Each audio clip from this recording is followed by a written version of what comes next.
Hello YouTubers, this is Cessnaace. I'm doing a response video to a comment left by Silver Mongoose Videos. He thought that I could do videos as well as he could and wanted me to prove that I could. This is proving that I can't, I think, pretty much. For those of you who have heard this story before, then go ahead and feel free to tune it out. For those of you who haven't heard it before, feel free to tune it out if you want. But if you want to tune in, that'd be great. I went to Toys R Us to buy this back in the day. This must have been around '86, somewhere around there. And my brother had one of these, and I went to Toys R Us to buy one of these, and they had one of these under glass, and on my way to it, I had gone past a section of Atari stuff that I didn't even notice. Just out of the corner of my eye. I couldn't tell you now whether it was for the 2600 Junior or the 7800 or what it was. But also went by this. And as I was walking by, I said, whoa, Sega. I know who they are. I knew who they had known who they were since the late 60s. I've been playing their electromechanical games such as Periscope, and so I was quite familiar with them. And then by the time this came out, I was already playing stuff like Hang On and Afterburner and Outrun, playing a lot of Outrun. And so, whoa, Sega. I know who they are. I know their games. Their games are great. I didn't know anything about the specs of the system. I didn't know anything about the specs of this system.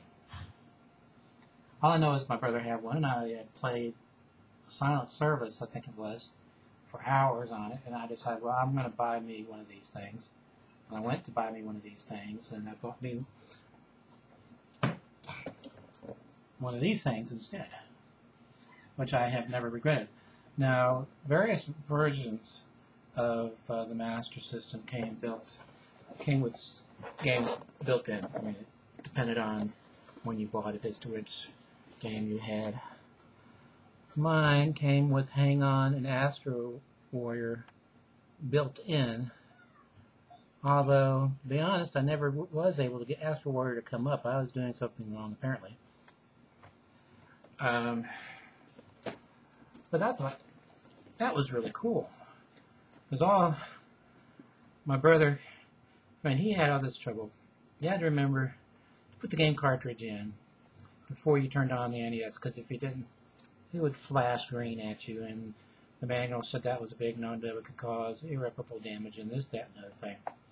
That couldn't happen with this. Otherwise known as this. Because you don't enter a game, one comes up anyway. And there's a hidden game in here that is made mention of nowhere in literature. It's a maze game, snail maze game of some kind.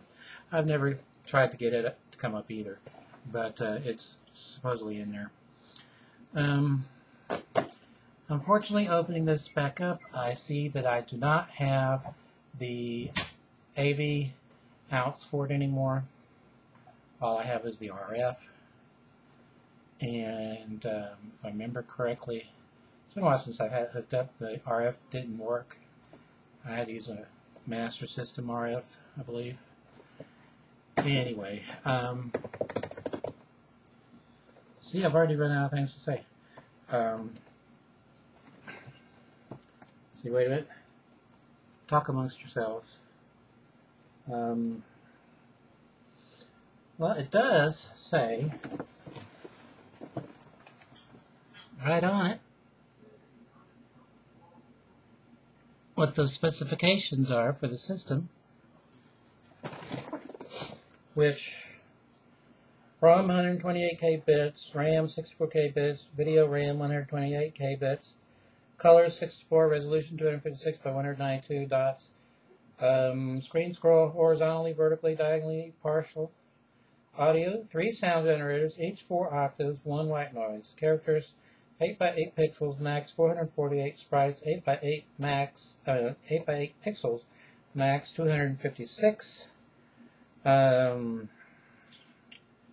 It does not surprisingly say how fast the processor is, which is amazing to me because the Master System's processor is a good deal faster than the one in the NES.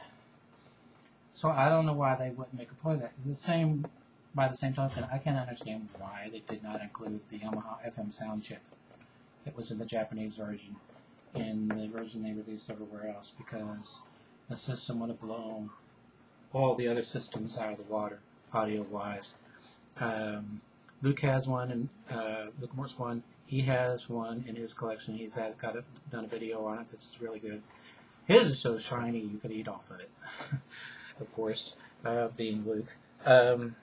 Also, you'll notice if you watch his video, and he makes mention of this, the cartridges are not the same size as what was used everywhere else in the world. So you can use a Master System game from anywhere in the world, in a Master System anywhere in the world, as long as your world does not include Japan, because of that sound chip, and also the cartridges were a different size to make it backward compatible with consoles that Sega had already released in Japan but hadn't released anywhere else. So I think I'm out of things to say, and I think I've got family members wanting to pass through, and so I better go ahead and stop now.